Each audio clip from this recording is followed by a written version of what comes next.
నమస్తే. ప్రస్తుతం మనతో పాటు ప్రముఖ జ్యోతిష్య వాస్తు నిపుణులు, లలితాదేవి ఉపాసకులు బ్రహ్మశ్రీ నానాజీ పట్నాయక్ గారు ఉన్నారు. గురువుగారితో మాట్లాడేద్దాం. నమస్కారం గురుగారు. శ్రీమాత్రే నమః. గురుగారు, జూలై మాసంలో కర్కాటక రాశి వారి పరిస్థితి ఏ విధంగా ఉండబోతుంది? ఓవరాల్గా ఈ నెల ఎలాంటి జాగ్రత్తలు, ఎలాంటి రెమెడీస్ వీళ్ళు పాటిస్తే మంచి ఫలితాలు ఉంటాయి అంటారు? మంచిదండి. ఎందుకంటే ఇక్కడ కర్కాటకం వారికి చూసుకుంటే అప్పులు లభిస్తాయి. ఫస్ట్ ఆఫ్ ఆల్ అంటే రుణం కోసం ప్రయత్నం చేసి లభించడం కూడా ఒక యోగమేనండి. సరైన సమయానికి అప్పు రాకపోతే చాలా కష్టం. సామెత ఉంటుంది, అప్పిచ్చువాడు వైద్యుడు లేని ప్రదేశం ఉండదట. వైద్యుడు లేకపోయినా అప్పిచ్చేవాడు లేకపోయినా ఒక్కొక్కసారి మనం స్ట్రక్ అయిపోతే బయటపడేసేది వాళ్ళే. కాబట్టి లోన్స్ లభిస్తాయి. అంటే రెండవది ఏంటంటే తండ్రి ఆస్తికి సంబంధించిన విషయం. ఎందుకంటే ఇక్కడ 12వ అధిపతి 9వ స్థానాధిపతి వచ్చి 12వ స్థానంలో కూర్చున్నాడు. So this is good. అలాగే కొన్ని సేవల ద్వారా వీళ్ళకి మంచి పేరు రావడం. ఒక్కోసారి మనం కొన్ని సేవలు చేస్తాం, అసలు ఎవరు గుర్తించడం. ఒక్కోసారి చిన్న సేవకి అబ్బాయి ఏం పని చేసేట అంటాం. సమాజంలో మంచి పేరు, సమాజంలో కొన్ని సేవల ద్వారా మంచి పేరు రావడం జరుగుతుంది. ఎందుకంటే నేమ్ అండ్ ఫేమ్ ఇచ్చే ప్లానెట్స్ 12వ స్థానంలో కూర్చున్నాయి. ఎక్కడైతే ప్లానెట్స్ గోచారంలో నేమ్ అండ్ ఫేమ్ ఇస్తున్నాయో ఆ పనులకు వెళ్ళాలి ఎప్పుడు కూడా. మనం ఒక సేవ చేసిన ఒక బ్లడ్ ఇది జరుగుతుంది, బ్లడ్ లేకపోతే ఒక టెంపుల్స్లో ఏదైనా ఒక ఉత్సవం జరుగుతుంది.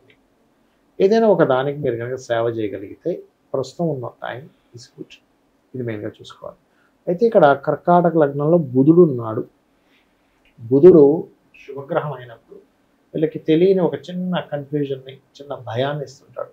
అమ్మ ఇక్కడ మాట్లాడితే ఏమవుతుంది, ఇది చేస్తే ఏమవుతుంది, ఇవి కొంచెం వదిలిపెట్టాలి. కాకపోతే ఈ బుధుడు ఉన్నప్పుడు లగ్నంలో ఉన్నప్పుడు ఏమవుతుందంటే కొంతమంది స్త్రీలకు కానీ పురుషులకు కానీ కొంతమంది స్త్రీలు ఫ్రెండ్స్ అవ్వడం, లేకపోతే కొన్ని పరిచయాలు ఏర్పడడం, కొంచెం తెలియని చిన్న చిన్న భయాలు. ఎందుకంటే మీకు కర్కాటకం నుంచి 2వ స్థానంలో కుజకేతులు ఉన్నారు.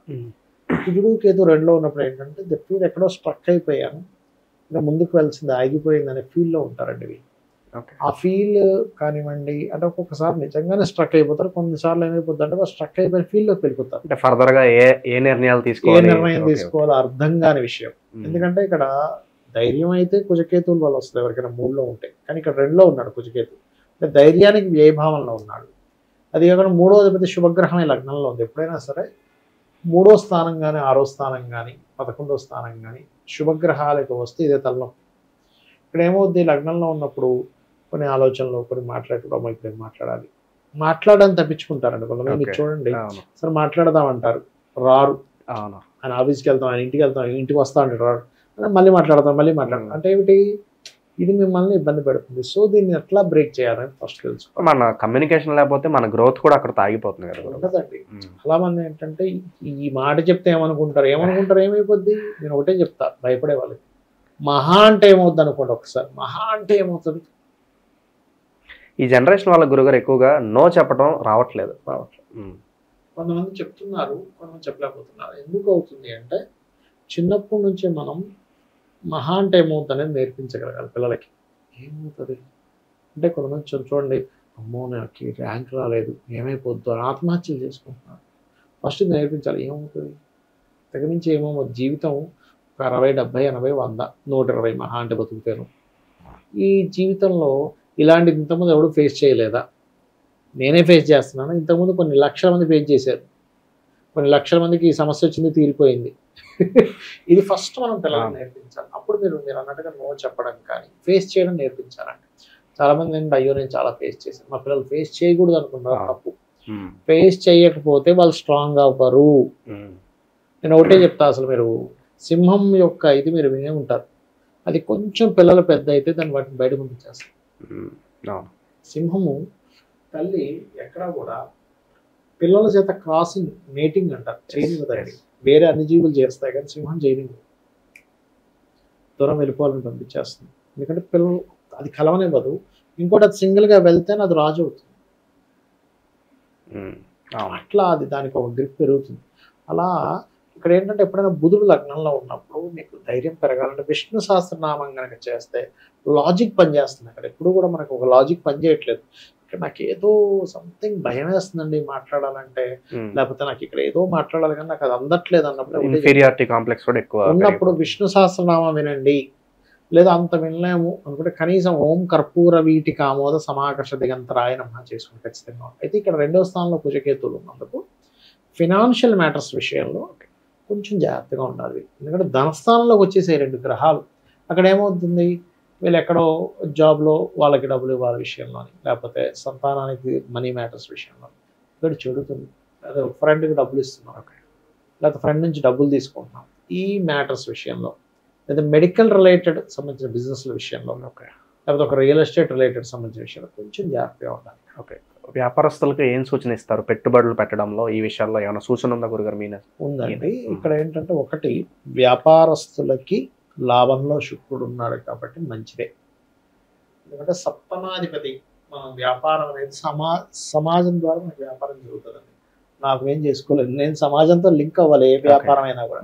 ఎందుకంటే ఒక వినియోగదారుడు కొంటాడు దేనైనా కానీ, కొనడం అమ్మకం అనేది మనుషుల ద్వారానే జరగాలి. మీకు ఏది తీసుకొని మనిషి లేకుండా లేదండి. ఒక మనిషి గెలవాలంటే, రాజకీయం గెలవాలంటే ఓట్లు వేయాలి, జనాలే ఓట్లు వేయాలి. ఒక ప్రోడక్ట్ ద్వారా నీకు డబ్బులు రావాలంటే జనాలే కొనుక్కోవాలి.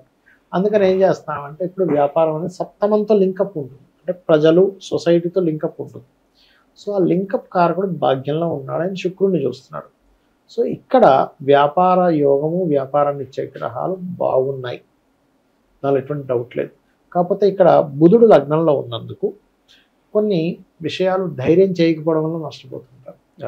ఎక్కువ ఆలోచించేసి కొంతమంది చూడండి, అరే ఇది బాగుంది కొనంటే, అవునా ఆలోచిస్తా అట్లా ఆఫర్లను అయిపోతాయి. సో అది కొంచెం మార్చుకుంటే కనుక చాలా బాగుంది. సడన్ గా మన జీవితంలోకి ఎవరో ఒకరు వస్తారు, వాళ్ళ వల్ల జీవితం మనకి ఒకసారి బాగుపడుతుంది, లేదంటే ఒకేసారి డౌన్ఫాల్ అయిపోతాం. ఇలాంటి సంఘటనలు ఏమన్నా సూచిస్తున్నాయి? ఇప్పుడు ఒకటేనండి, కుటుంబంలోకి రావడం, జీవితంలోకి రావడం 2 విషయాలు ఇక్కడ. కుటుంబంలో మన కుటుంబీకుల ద్వారా ఎవరైనా కనెక్ట్ అయ్యేవి మాత్రం కొంచెం జాగ్రత్తగా ఉండాలి. ఎందుకంటే 2వ స్థానంలో ఉండేది కదా.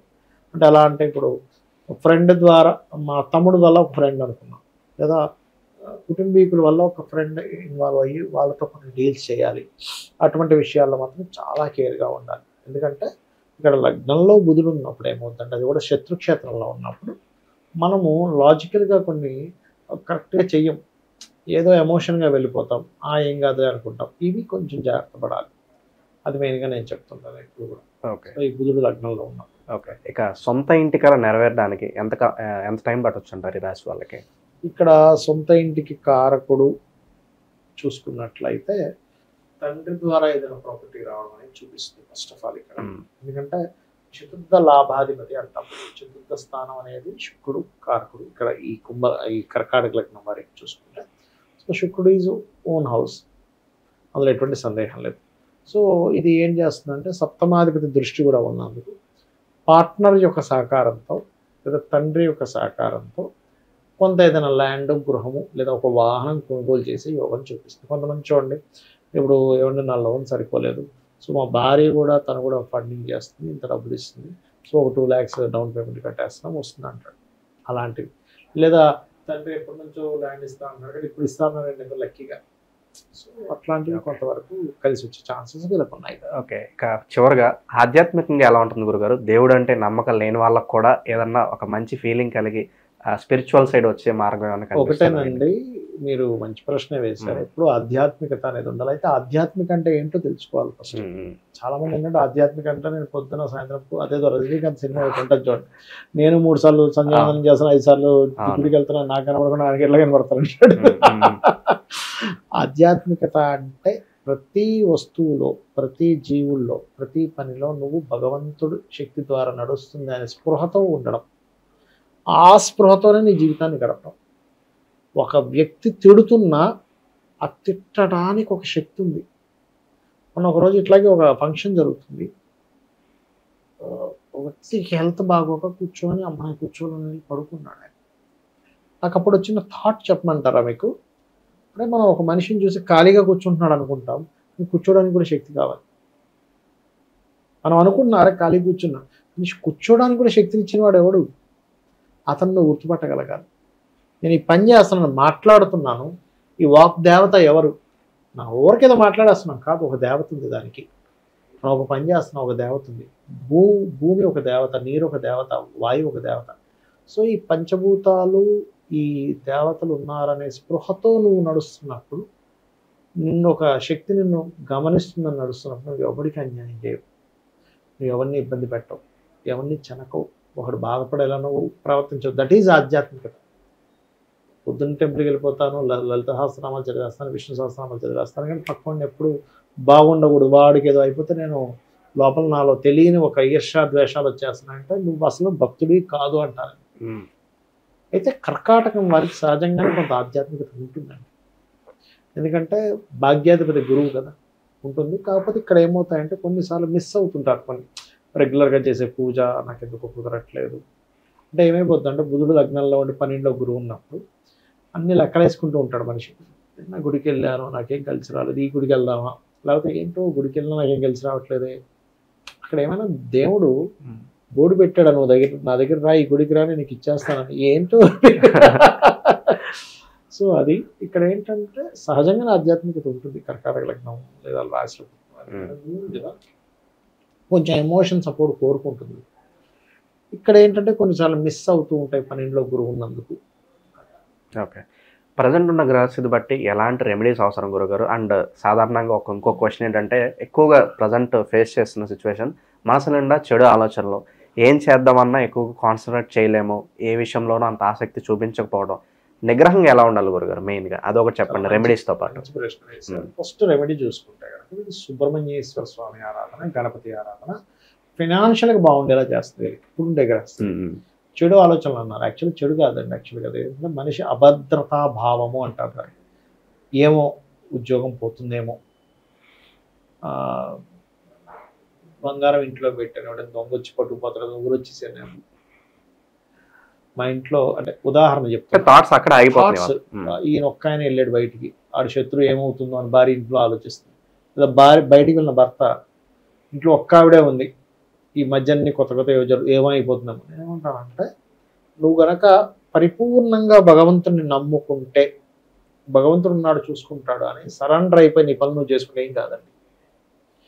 మనకి ద్రౌపది వస్త్రాభరణం సీన్ కూడా మీరు చూసినట్లయితే మహాభారతంలో ఆవిడ కాపాడుకున్నంతసేపు ఆవిడ కాపాడుకుంది, కృష్ణ నువ్వే దిక్కు అన్నప్పుడు ఆయన వచ్చి కాపాడాడు.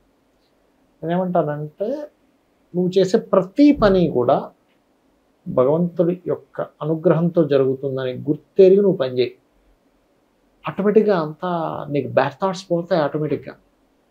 ఎందుకంటే అది ఒక శక్తి ఉంది అన్నప్పుడు నువ్వు చేసే పని వేరుగా ఉంటుంది, భగవంతుడి కోసం అర్పిస్తూ చేస్తున్నా అన్నప్పుడు నీ పని వేరేగా ఉంటుంది. చాలా మంచి మెసేజ్ ఇచ్చారు గురుగారు. ఓవరాల్గా కర్కాటక రాశి వాళ్ళకి ఈ నెల ఏ విధంగా ఉండబోతుందో చాలా బాగా వివరించారు. ధన్యవాదాలు గురుగారు. శ్రీమాత్రే నమః.